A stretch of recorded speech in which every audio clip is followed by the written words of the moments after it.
Здравейте на всички! Много се радвам, че сте пак на канала ми. Благодаря на всички, които се абонират. Това е голяма подкрепа към мен. Така много ме радвате с коментарите, защото усещам топлината от вас, как блика и стопля моето сърце. Карате ме наистина все повече видеа да правя за вас и да продължавам. Надявам се да ви помагам, надявам се да ви показвам някакъв път, карате са за съвет, да ни покажат как се развиват дадени ситуации. Така, какво иска да ви каже този човек в този момент, но не смей. Първо да видим какъв човек е на масата ни. Това е Слънцето. Много позитивен човек. Така доста се раздава на всички. Много светъл, много слънчев, игрив на моменти, обича така да всички да му се възхищават, много така добре се справя с работата, с хората около себе си. Лошото при това е, нали, което се вижда, че този човек прекалено много се раздава на моменти и за близките, и за хората, които са важни за него, малко забравя. Не защото не са важни, не защото не ги обича, не защото не държи на тях, а просто иска да огрее навсякъде. Иска да сбъдне всяко едно желание, да помогне на всеки. И в даден момент дори дори и той не се чувства съвсем добре от това, но някакси не може да спре. Не може да спре да го прави всеки път. Когато го помолят, така грейва навсякъде, веднага се отзовава. Тук виждам, че в вашите отношения точно това влияе доста зле на връзката ви, или е повлияла доста така зле, защото тук виждам тройна конфигурация и точно тези неща, които този човек не спира да помага, не спира да действа за другите, има нужда да огрява. Той просто е такъв човек, който иска да се чувства единствен, важен, и когато помага на другите и е насреща за приятелите си, дори и така и запознати, навсякъде. Това пречи на вашите отношения, защото доста често така нямало време за вас или няма в момента, ако сте си заедно. По колелото на съдбата нещо ще се преобърне и той ще разбере, че стабилността, семейството е много по-важно, отколкото тези хора, които се опитва така да е насреща, опитва се да им помага. Тези хора не го ценят така, както трябва.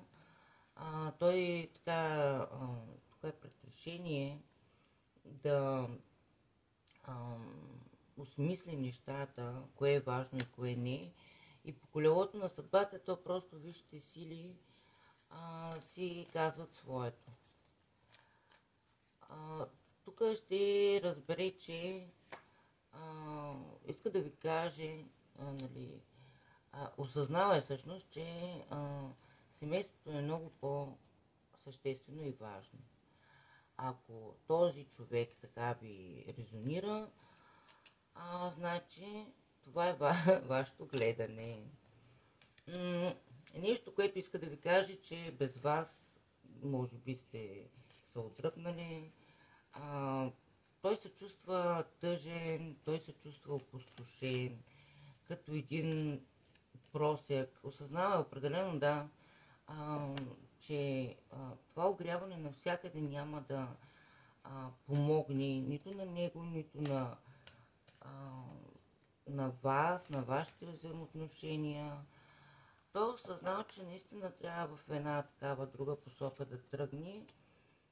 Да, иска да ви каже колко е нещастен, колко е сгрешил, че ако сте в семейство или сериозна връзка сте били или сте, как сам е пробил лодката, сам е забил тези а, мечове в вашето превозно средство, вашето движение напред. Иска да ви кажа, че съжалява за всичко това, защото доста вероятно и вие вече да сте се отдръпнали. Ако сте още в семейство, определено почва да осъзнава кое е съществено важното. Така доста се разочарова от приятелите, уж приятели, от познатите, защото когато той е имал нужда, те не са били на среща.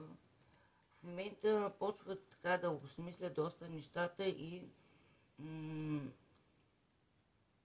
обмисля точно по кой път да избере. Тук е пред избор, обмисля как така по-ловко да се измъкне от тази ситуация, в която всички са свикнали той да е насреща. И той определено е тръгнал към вашето щастие. Тръгнал е да сътворява вече щастие, семейно. Иска да празнувате заедно, иска пак да сте щастливи, иска да сте весели. Доста така караници виждам заради това, че прекалено много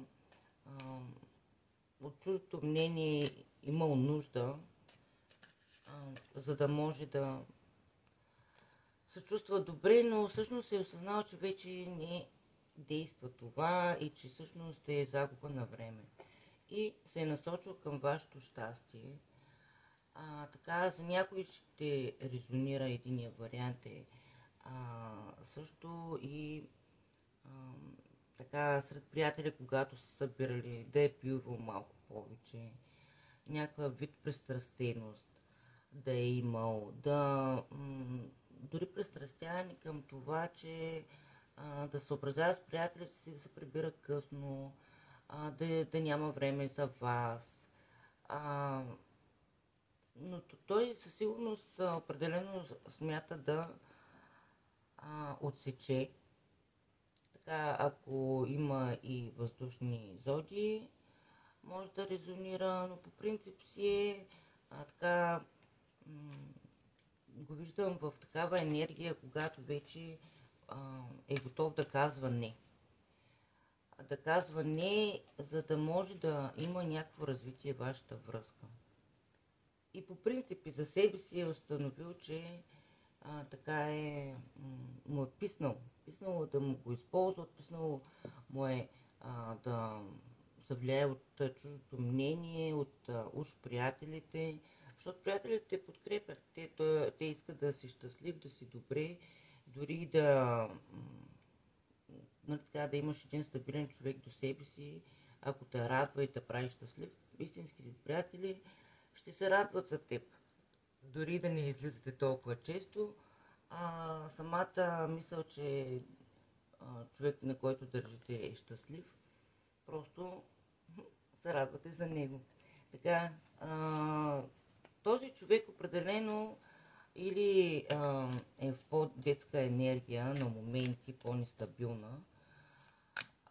Поднася ви така от време на време чашите, той иска да ви поднесе чашите с любов, но някакси по-детски не е напълно готов. Другото, което ще резонира е, ако имате общи деца, може и това да го е накарало така да осмисли нещата, че е време вече да се погрижи за тях, че вие сте се грижили за тях твърде дълго и той не им е обръщал внимание, че семейството е много важно.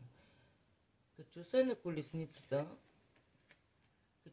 колесницата, към действие. Той иска да ви каже, че без вас, ето, празните чаши, петица чаши, как са разсипани, седят там, той се чувства тъжен, самотен, неразбран дори. Чуди се как е стигнал до това положение, как толкова много се е вглъбил в тези неща, които всъщност не са важни за него, но чак сега го разбира.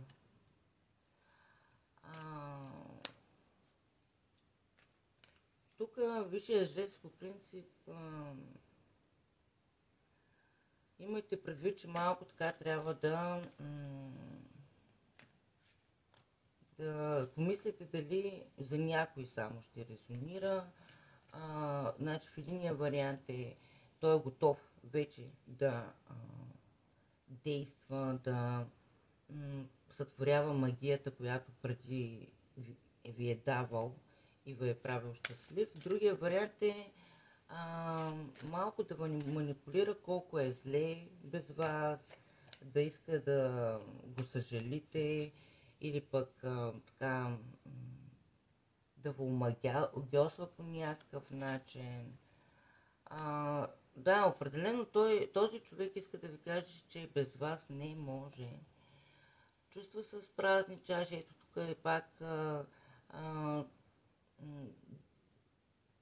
някой му подава чашата с любов, но той не я иска. Той просто е седнал тук по дървото, скръстил е ръце и не е готов. Тук е по магиосника така малко по-различни енергии, но така както ги усещам, той в момента е готов да сътвори нещо ново за вас. Някакво ново начало иска да има между вас. Той ви вижда като стабилната жена, вдъхновителката. Тази жена, императрицата, тя може от нищо нещо да сътвори. Да сътвори дом, да сътвори семейство, в работата, знайки точно как да подходи към нещата. Ако почне да съди, тези цветята почват да растат.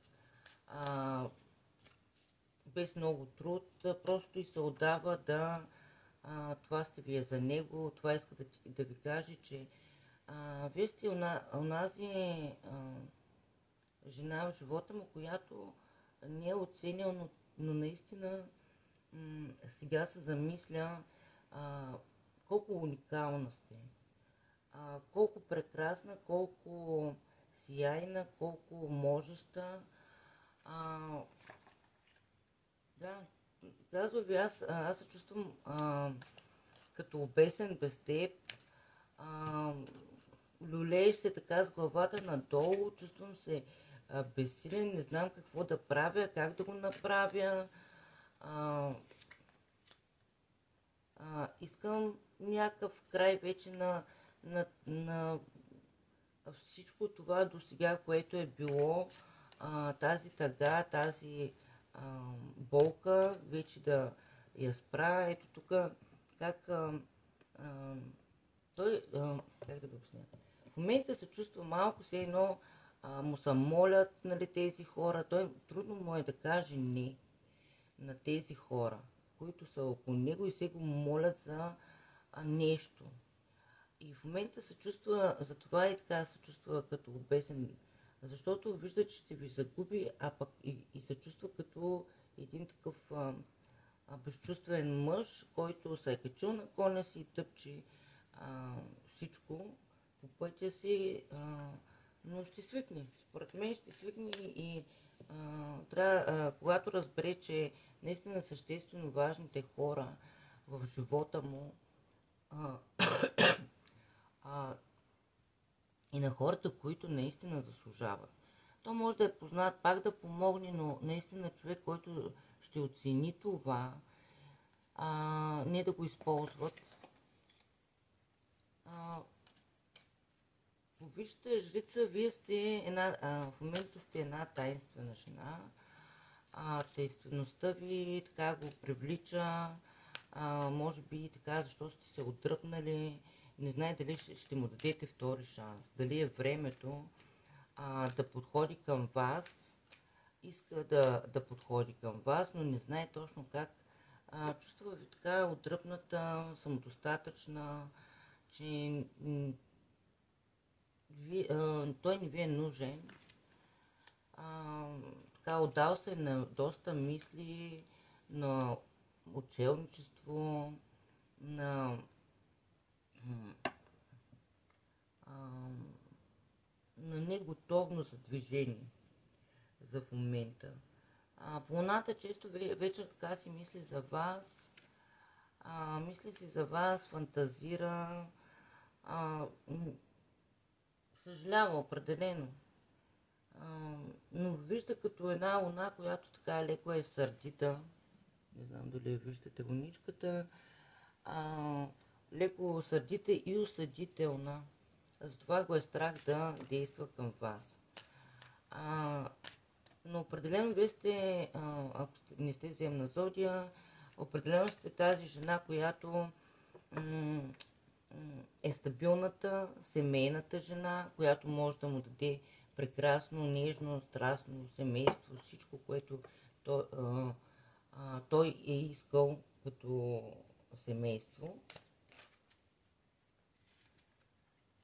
Да, той така иска да е вашия император, да е стабилен до вас, вие да му се възхищавате, защото има много топло сърце и наистина си го обича по своя си начин. Така, да видим. Да, той го вижда като кралицата на чашите, жената пълна с любов, страст, която може да му даде. Или сте водна зодия, тук може да резонира. Или просто така сте в такава енергия на любящата жена, жената, която го обича, която най-много любов и нежност и внимание му е давала. Така че, какво друго иска да ви каже, да видим? Дайте да видим другите карти. Какво друго иска да ви каже този човек?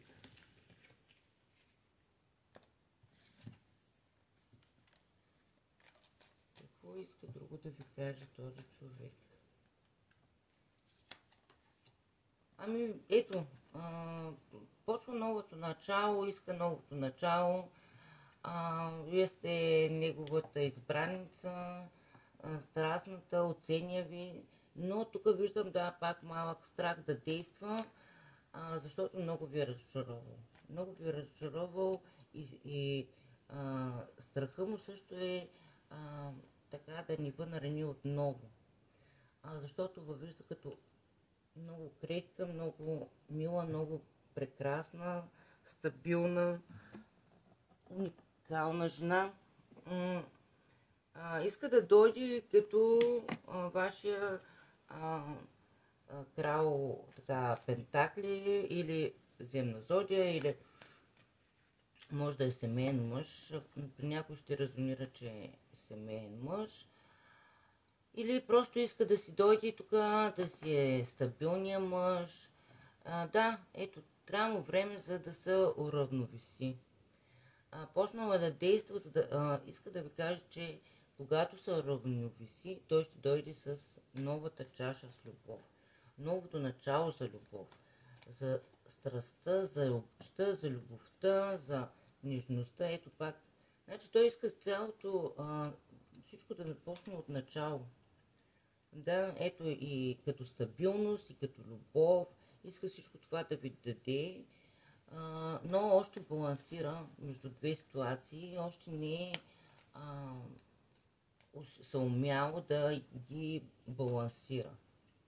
Но вие сте неговата сродна душа, неговата любов, взаимна е любовта ви. Той знае, че го обичате, между другото. но просто не знае дали все още така искате отново да се подложите на всичко това. И вие трябва да си помислите, нали, готови ли сте да му дадете втори шанс.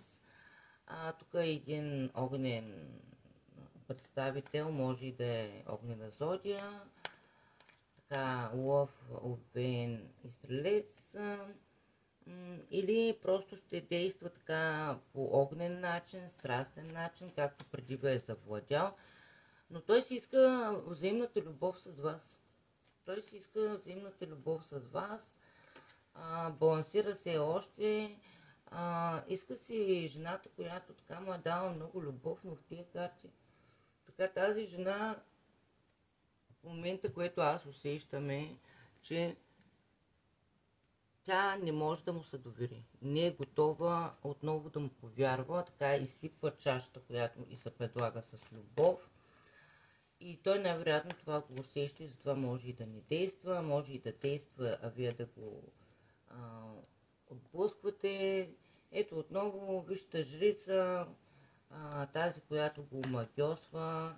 Да, ето, някаква нестабилност му давате. В смисъл, не може в момента да ви разгадай точно какво искате да предприеми той, за да успее отново да ви спечели. Така малко като магиосница, може да така да резонира и че се занимавате такива с по-тайнствени неща, или в момента не му давате никаква информация за себе си и той от това е доста така объркан. Да. Обмисля как да действа, но по справедливостта да видим. По справедливостта той определено ще дойде да се извини. Макар и в такава енергия на рицар, не на крал, защо не е уверен просто напълно в това дали вие ще го приемете отново. Но определено имате някаква свързаност, усещате си емоциите, енергиите. Ето тук така трябва да поработите над вашите отношения. Иска да поработите. Това иска да ви каже, определено иска да работите над вашите взаимоотношения. Тръгнал е към вас с малко по-слаба скорост, така както виждам. Обмисля нещата. Ето тук пак императрицата идва, онази такава умееща да създава уют в дома.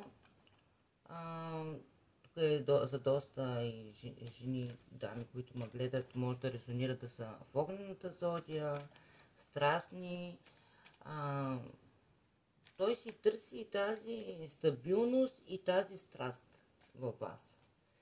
Иска да ви каже, че просто си ви иска отново, да почнете отново, всичко да си е както преди. Не както преди, както в самото начало, когато вие сте се влюбили, но вие между другото в момента медитирате и вие не знаете точно какво да правите.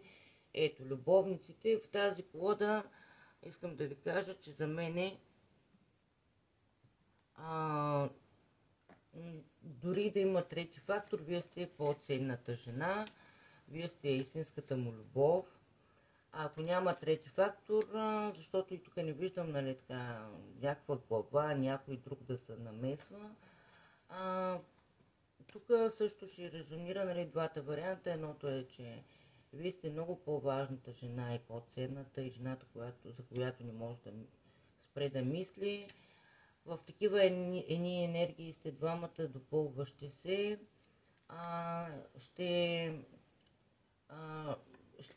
Определено ще иска да почнете да напълно да разрушите старите неща и да почнете от начало. Пред избор се чувства се още, но знай какво сте вие за него. Вие сте тази стабилната жена, която го е омагьосала, която може всичко да сбъдне в живота си. Така, ето пак обесения ми се пада, пак жреца.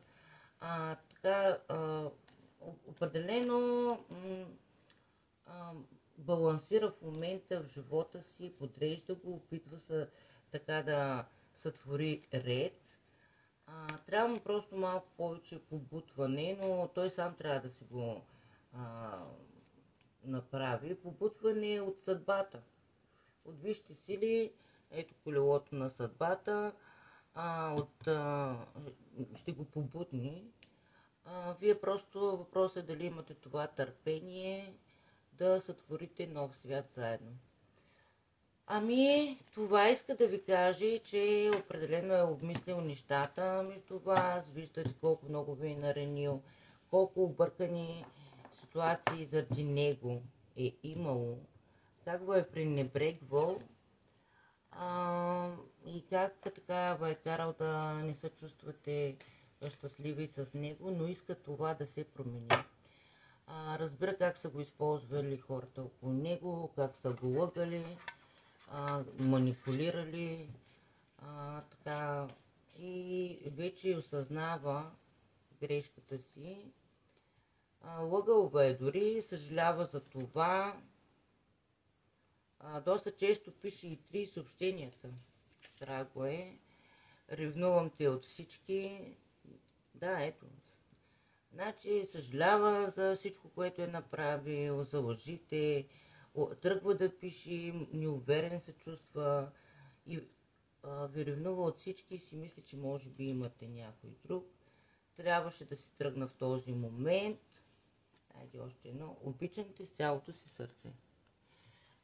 Мили дами и господа, надявам се да ви е резонирало. Скоро този човек наистина да се е осъзнал, да вече да пристъпи към някакви действия.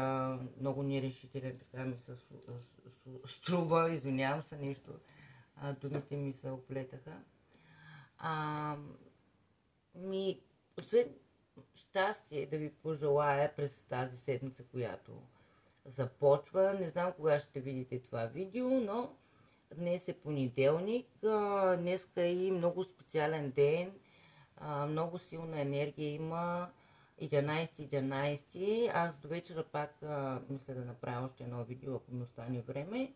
Защото днес така много е силна енергията и аз се усещам много специална, много така позитивна.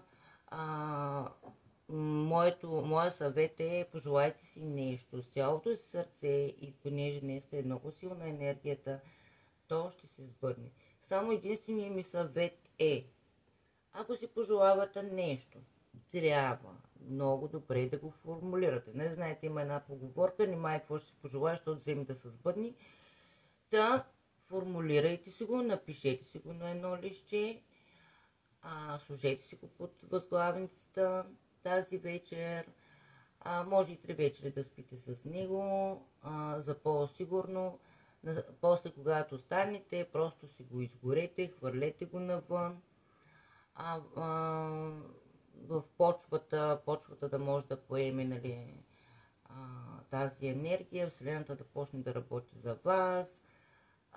Само нещо, което трябва да си пожелаете, нещо с положителен характер, не на някой нещо лошо да му случи, само нещо хубаво на вас да ви се случи, нещо, което искате, да сте щастливи, примерно здрави, креативни, позитивни, уверени. Може всичко това да си го напишете. Напишете си го, силен детене, и желанията се сбъдват. Пожелавам ви прекрасен, усмихнат, слънчев ден. Днес не е хич слънчев, но си го направете вие слънчев. Чао от мен!